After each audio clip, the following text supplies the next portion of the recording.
Route 5 and Make Love. Interesting. Adam on email says the experiment did work on his device, so he is now also in an infinite loop forever. We might call you tomorrow, Adam, just to check things are still going round and round.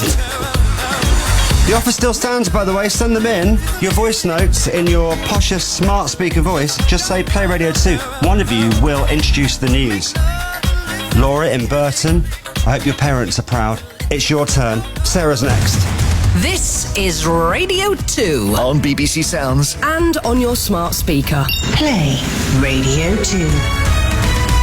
BBC News at 4 o'clock. This is Justine Gray. In the UK continued to surge at the fastest rate in nearly 45 years in April. The rate at which grocery prices rose slowed marginally, but is still close to record highs at more than 19%. The overall UK inflation rate fell to 8.7%, hitting single figures for the first time since August last year. Opposition parties have criticised Rishi Sunak's ruling that the Home Secretary Suella Braverman did not breach ministerial rules in her handling of a speeding offence. The Liberal Democrats said the Prime Minister was too weak to order an investigation into the matter.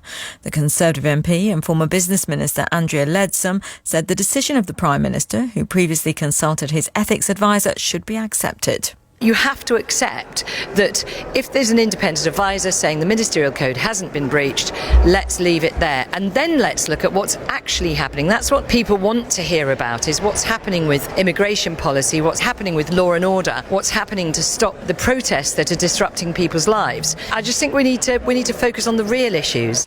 Boris Johnson says he's no longer using government-appointed lawyers to represent him in the COVID inquiry. Cabinet Office officials who'd been reviewing documents for the inquiry referred the former Prime Minister to the police about potential lockdown breaches at Downing Street and Chequers. Our chief political correspondent Nick Eardley says there's been another development in recent hours.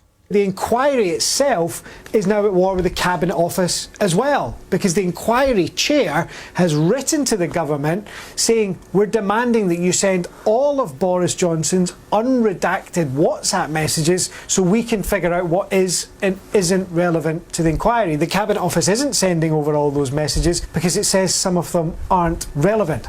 A 95-year-old Australian woman who was tasered by police at her care home has died. Claire Nowland, who had dementia, suffered serious head injuries after falling to the ground when the officer discharged his weapon. He's been charged with 3 counts of assault.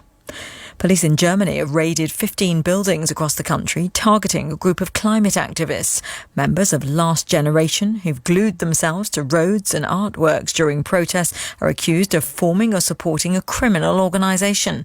A spokeswoman, Amy Van Baalen, denied this. After today's house searches and the accusation that we're a criminal organisation, we're asking ourselves, in Germany, do we have to wait to experience a drought, to suffer food shortages? Do our houses have to be washed away and the drinking water run out before we understand that Last Generation is standing up for all our lives and that is not criminal?